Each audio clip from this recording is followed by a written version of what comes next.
Pumutok ang balita, nagingay ang lansangan. Ang mga DDS sabay-sabay na nagdiwang at nagiyawan, sapagkat ang sikat na bayarang bibiyendo na si Mima Alicia,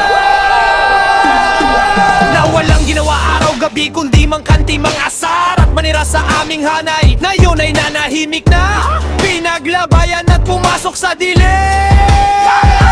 Akala niya'y hindi mawawalan ng lakas sa kanyang boses at mic, pero bago siya tuluyang ibaba sa kabaong, heto ang huling sabat ng kanyang mayabang at galit na labi. Tangina ninyo, nasa na yung mga bobo? Judas, Barabas, Tibonitas, Espas na mga kupal na mga DDS.